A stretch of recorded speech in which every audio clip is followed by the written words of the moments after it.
The measure of good, stimulating paper and discussion is the scribble factor, and I think you'll see everybody in this room scribbling down lots, so I think that's one good indicator. The other is the person who puts their hand up half an hour before we've come to the end of the presentations for a question. Gideon, you have the first question, and I'll take a number of questions, and you'll probably want to react to Andrew too. Thank you. Thank you to all the speakers for sharing some very interesting and somewhat controversial ideas. I think in response to the question, is odour dying, I would say it's only dying in places where people have chosen to kill it or stop feeding it. And I think being a UK citizen primarily, and also coordinating the UK Aid Network, which is the network of UK development NGOs working on aid here in the UK, I would say that here in the UK, odour is alive and kicking. And I've just come from a meeting organised by DFID to discuss a bill that's been put forward by the government that the government will legislate that we should reach 0.7% of national income as aid by 2013. And I think those are the types of measures which will keep aid alive and kicking, and also display, the type of commitment that's required to keep it alive and kicking. The other couple of things I would want to say very, very quickly are that in response to some of your proposals around, what else we should be counting as aid, I would say there are very legitimate that a lot of the rules at the DAC aren't based on arbitrary ideas about what should count as aid. There are rules in place because different types of finance are recognised as making different contributions to development. So export credits, I would question whether they should be counted in full as aid, because a lot of those don't necessarily go to what you would call the core sort of development actors in terms of those who are economically marginalised. A lot of those go to the formal sector, larger firms, international firms that are operating. A lot of them come from a government in the developed world to a multinational working in the developed world, and whether they should be counted in full as aid, I would say very much not.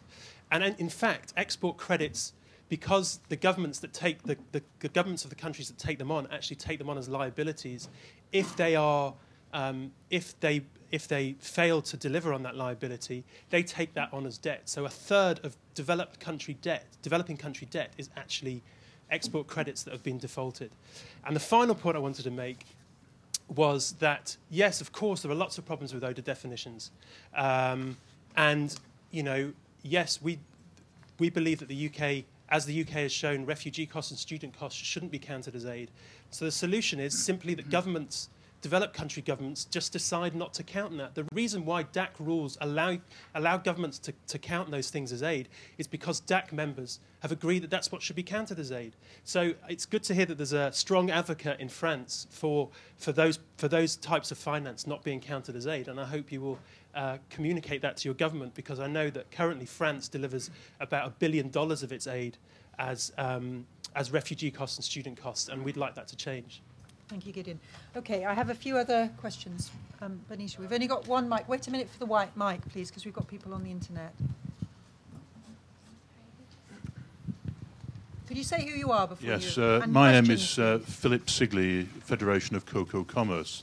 I have met Jean-Michel before, and Chatham House and other fora, and Olivier. We've corresponded on areas to do with the private sector, which so far both DFID and AFD have chosen not to engage with what we think is strategic thinking, because we would challenge this strategic thinking capacity of both AFD and DFID in some absolutely critical areas.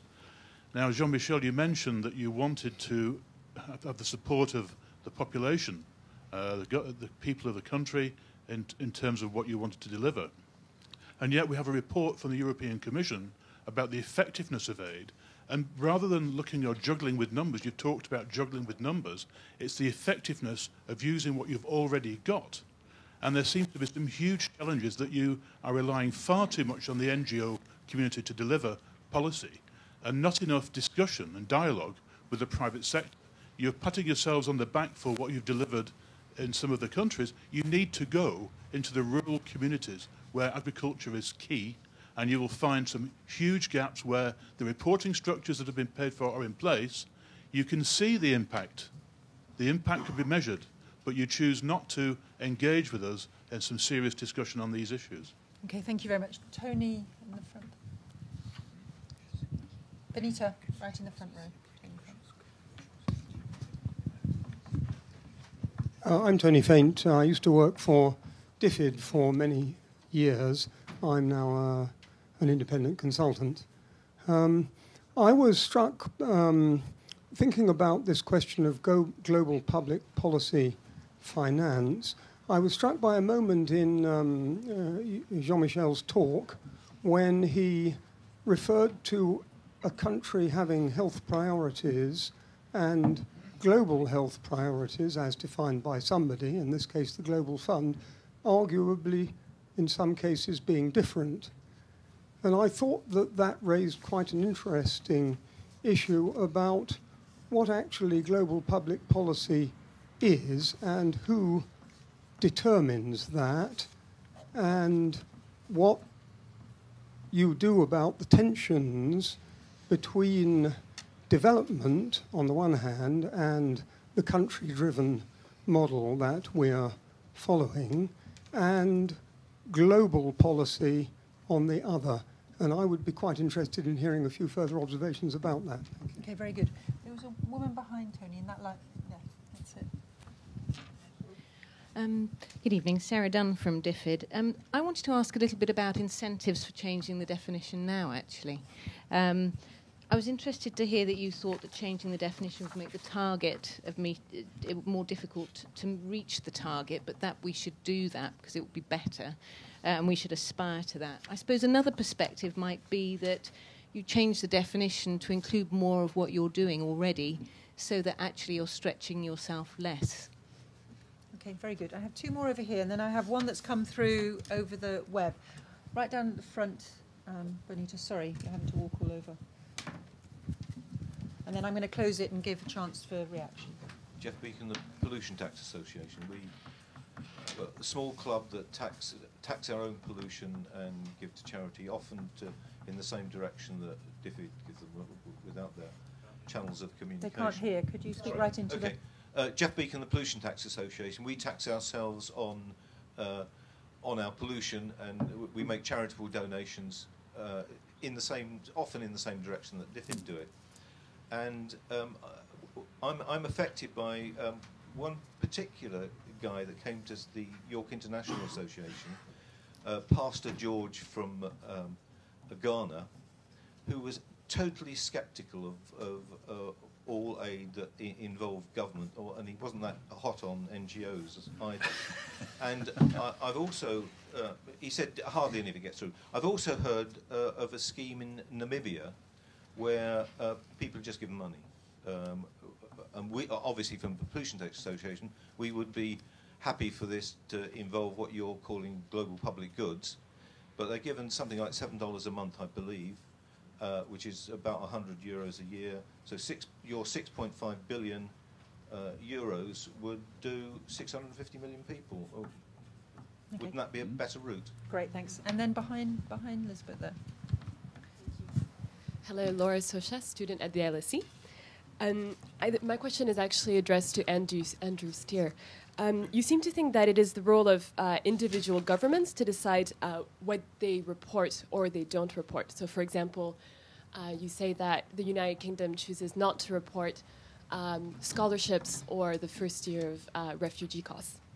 But isn't the point of a global measure to encourage a common global responsibility for everyone to be responsible for the same thing within this 0.7%? Okay, thank you very much. I'm also just going to read out one more question that's come via the internet. This is from Jisheng Li from University of Cambridge. What about assistance whose objective is not development, i.e. military aid, but results in an indirect contribution to development? Can we measure the various levels of such assistance based on the contributions or actions of different militaries and different governments? Okay, there's a whole host of things there. You won't be able to answer everything. Find a path through. Jean-Michel and Olivier, do you want to just pick up on a few of those points? Thank you very much. And by the way, thank you very much for the great questions. And they are quite interesting and important. Actually, I would agree, by the way, on many of the criticisms that Andrew made.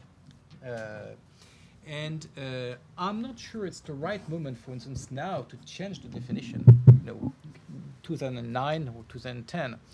And it's very clear anyway that even if the kind of dream of changing the definition now would have come to our minds, would have been really completely crazy to believe this could happen.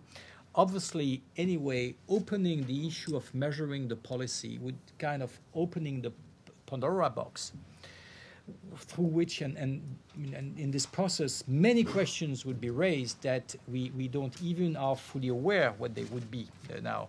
And for instance, the gentleman who put the question on the military is addressing an issue which is very much in the minds of some people we know well, Andrea and us. And this is something that is not at all addressed in this paper, for instance. So there would be many additional problems that would come once one starts a reassessment process of the definition. So at some stage there will have to be a kind of a risk assessment of what are the real pros and cons, benefits and liabilities in going into the process. And obviously it will take quite some time before we get to the point where this can be happen. So what we really wanted to do is opening the debate, and the debate that has to be thorough, in which all sides have to be considered, many dimensions. And by the way, Andrew in his comments, by the way, pointed his finger on some of the dimensions that obviously we had not captured.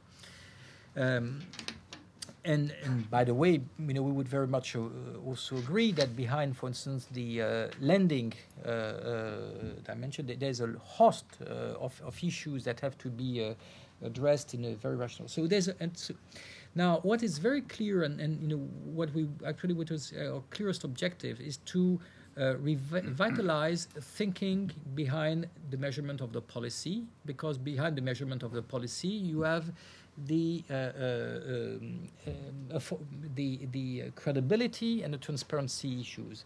And what has struck us is that thinking had stopped for years and years around what was against around ODA, and the kind of index of that is the surprise that we have got over the months when we were sharing what we had just discovered and looking at the numbers. So the surprise we could see in the eyes of the people who thought they understood anything about or something about the policy. And I would like to be very clear also about vested interests. We have run some quick and dirty calculation about what would be France's GPF declaration if we had to change the definition along the type of lines that we have described. And frankly, it would hardly change, because we would have to stop declaring a vast array of items, but on the other hand, we could be allowed to declare things that are actual budget costs for the taxpayer that cannot be declared. So overall, it's about the same. So as far as, for instance, as an institution or country, there's nothing really at stake behind that.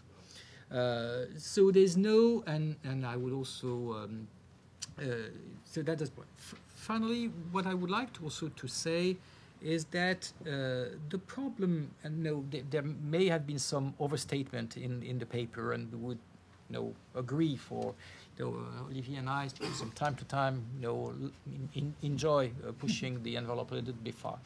But so we do not believe ourselves that ODA performance is low in many countries just because there are flaws in the statistical system. That would be just stupid to believe it.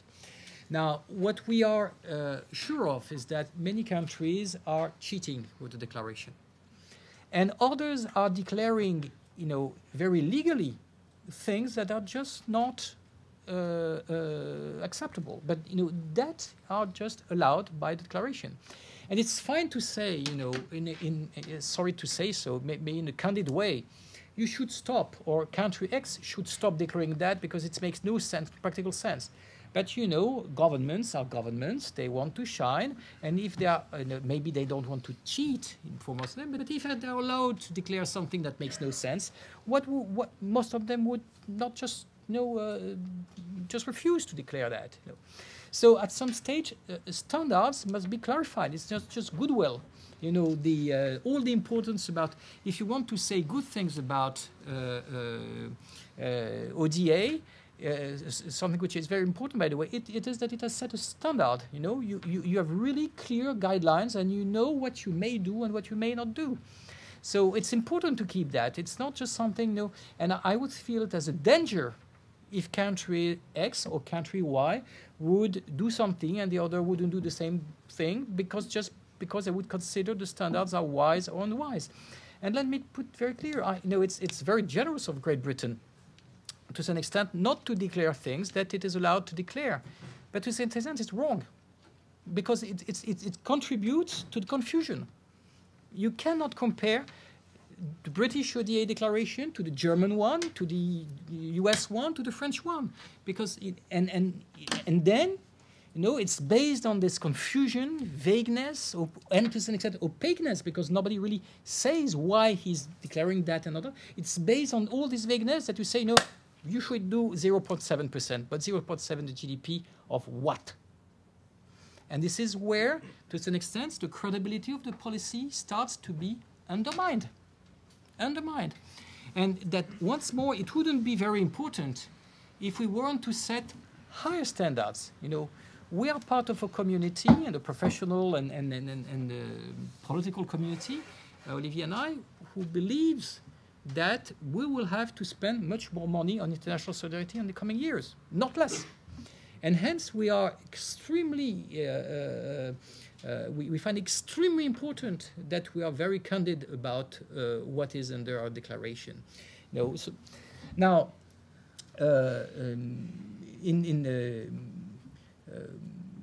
well, that's it. Now, as far as, I wouldn't make a lot of comments, but you actually, among the many criticisms you could make, or that some people are making to AFD, is that we are allocating a lot of our money to private sector support. Actually, it's nearly half we do, so it's a very important engagement.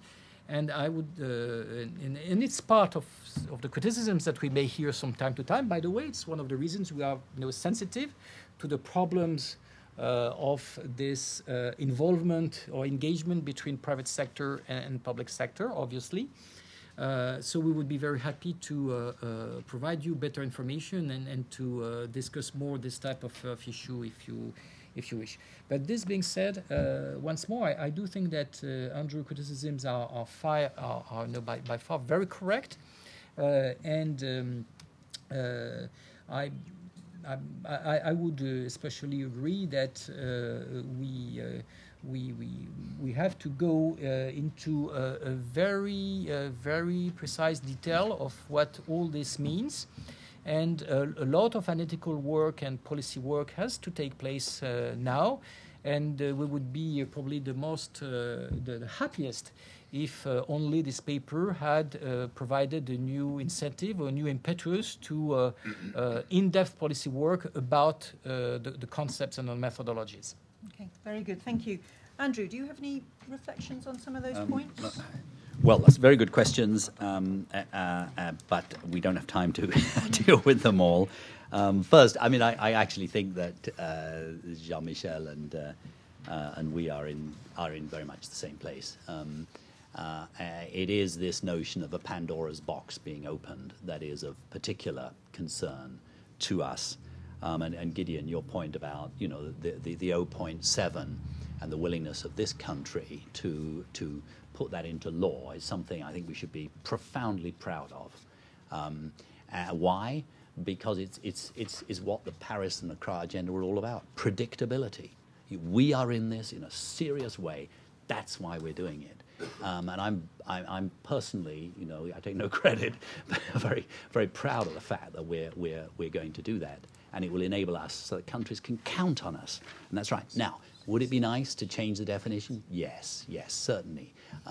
Sarah's point about, would there be a bun fight, everybody pulling and yes, there would. And that's why we don't think it's a very good idea.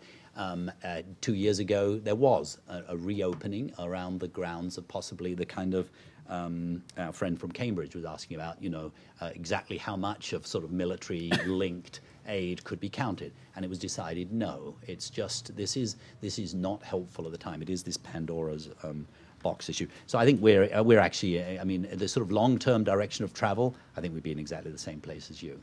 I think the issue of, though, accountability to deliver, grant element or grant element that taxpayers have paid, that should be counted. We should know exactly, as you say, we should know the results of that, and we should have the courage to put down the results and the amounts of money. And that is different from a private sector investing for profit motive, even although that is just as important, but it's different, and that's the point. I wish we had time to address Tony Faint's point. It's a very complicated issue you're raising, another seminar, I think. But I think out there is this, which this paper captures so beautifully, there's this sort of centrifugal kind of more actors, more instruments. It's getting more and more complicated. But there's also a sort of centripetal force bringing it back in. And that's really what the Accra agenda and the Paris agenda were all about. It's basically saying in this exciting world where so much more can be done if we're clever, it has to be brought together. It has to be brought together at the country level. It has to be brought together with serious ownership of countries. And that's what's going on. And the good news is that the vertical funds, which some of us opposed, why? Because we thought it wasn't going to honour that. They are now changing dramatically, so they are actually honouring that very country ownership they're starting to, and we could have a very good mix. I just want to clarify one thing.